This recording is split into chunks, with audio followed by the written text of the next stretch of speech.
Chicken பிடிக்காதவங்களுக்கு கூட இந்த மாதிரி செஞ்சு கொடுத்தீங்கன்னா ரொம்ப நல்லா விரும்பி சாப்பிடுவாங்க.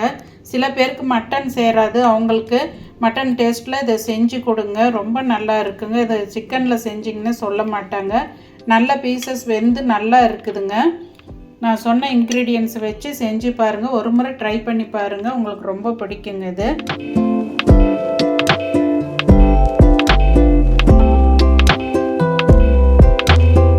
ஃப்ரெண்ட்ஸ், நான் உங்கள் ஜிஎஸ் ஃபேமிலி. பார்த்தீங்கன்னா இன்றைக்கி சிக்கனை வச்சு ஒரு டிஃப்ரெண்ட்டான வறுவல் பண்ணலாங்க. அதுக்கு என்னென்ன இன்க்ரீடியன்ட்ஸுன்றதை சொல்கிறேன்.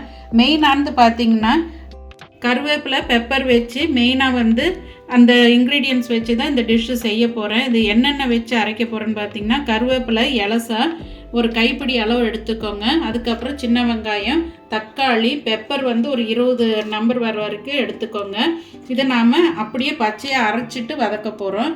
அதுக்கப்புறம் பார்த்திங்கன்னா பெரிய வெங்காயம் சின்னதாக 1, சின்ன வெங்காயம், தக்காளி பாதி, அதுக்கப்புறம் கருவேப்பிலை தாளிக்கிறதுக்கு, உப்பு. அதுக்கப்புறம் பார்த்திங்கன்னா இதுக்கு என்னென்ன ஐட்டம் போட போகிறோன்னா மல்லித்தூளுங்க, சோம்பு, பெப்பர் பொடி, இஞ்சி பூண்டு பேஸ்ட்டு, மஞ்சத்தூள், கரம் மசாலா தூள் 1 சிட்டிகை அளவு போட்டால் போதுங்க. மெயினாக பெப்பரோட வாசம் தான் இதில் அதிகமாக இருக்கணும், கருவேப்பிலை பெப்பர். இது வாங்க எப்படி செய்கிறதுன்றது பார்ப்போம். முதல்ல இது எல்லாத்தையும் நம்ம அரைச்சிட்டு வந்துடலாம். பாருங்கள், தவா ஹீட் ஆகிடுச்சு. இப்போ நல்லெண்ணெய் கொஞ்சமாக விட்டுக்கலாம். ஒரு 2 ஸ்பூன் அளவுக்கு தான் விட்டுருக்குறேங்க. இதில் கொஞ்சமாக கடுகு போட்டுக்கலாம். இப்போ கடுகு பொரிஞ்சிருச்சுங்க. சீரகம் ஒரு 1/4 டீஸ்பூன் அளவு போட்டுக்கோங்க. அடுத்து பார்த்திங்கன்னா கருவேப்பிலை,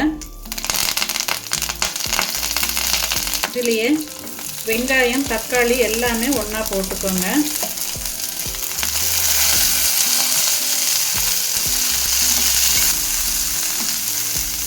இதில் கொஞ்சமாக சால்ட் போட்டுக்கலாம். நம்ம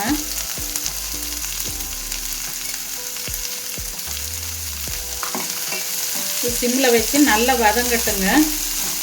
நல்லா வதங்கினதுக்கப்புறம் நாம் இங்கே அரைச்சி வச்சுருக்குறோம் பாருங்கள், நான் சொன்ன இன்க்ரீடியன்ஸ் எல்லாம். கருவேப்பிலை, சின்ன வெங்காயம், தக்காளி, மிளகு, அது மட்டும் அரைச்சி வச்சுருக்குறேன். ரொம்ப நைஸாக அரைக்க வேண்டாங்க, கொஞ்சம் குருணை பதத்தில் அரைச்சிக்கோங்க. பாருங்கள், நம்ம அரைச்சதை ஊற்றிக்கலாம். நல்லா வதங்கிடுச்சுது. இந்த பச்சை வாசம் கம்ப்ளீட்டாக போகணுங்க. கருவேப்பிலையோட பச்சை வாசம் நல்லா போகணும். தண்ணி நிறைய விட வேண்டாம், சிக்கனில் இருக்க தண்ணியே போதும். நாம் கிரேவி செய்ய போகிறதில்ல, வறுவல் டைப்பில் தான் செய்ய போகிறோம். இப்போ இதுலேயே பார்த்திங்கன்னா மஞ்சத்தூள், அந்த இஞ்சி பூண்டு பேஸ்ட்டு எல்லாமே போட்டுக்கலாங்க. இஞ்சி பூண்டு பேஸ்ட் ஒரு 1/2 டீஸ்பூன் அளவுக்கு போட்டுக்கோங்க. கரம் மசாலா 1 சிட்டிகை அளவுக்கு போட்டால் போதுங்க. இங்கே பாருங்கள், இந்த அளவுக்கு போட்டால் போதும். இது அதிகமாக போட்டிங்கன்னா அப்புறம் நார்மல் சிக்கன் மாதிரி ஆகிடுங்க. இது மஞ்சத்தூள் போட்டுக்கலாங்க. இப்போ இதோட பச்சை வாசம் நல்லா போய் உங்களுக்கு ஊற்றின அந்த ஆயில் பிரிஞ்சு வரணும். கடைசியாக நம்ம சோம்பு சொல்ல மறந்துட்டேங்க, போட்டுட்டேன் நான்.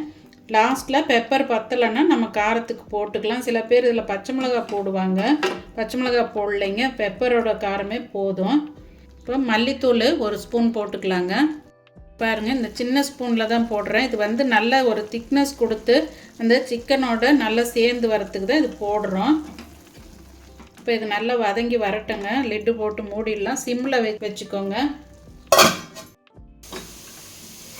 இப்போ பாருங்கள், இதெல்லாம் நல்லா வதங்கி வந்துடுச்சு. இந்த ஸ்டேஜில் நாம் வாஷ் பண்ணி வச்சுருக்கிற சிக்கனை போட்டுக்கலாம்.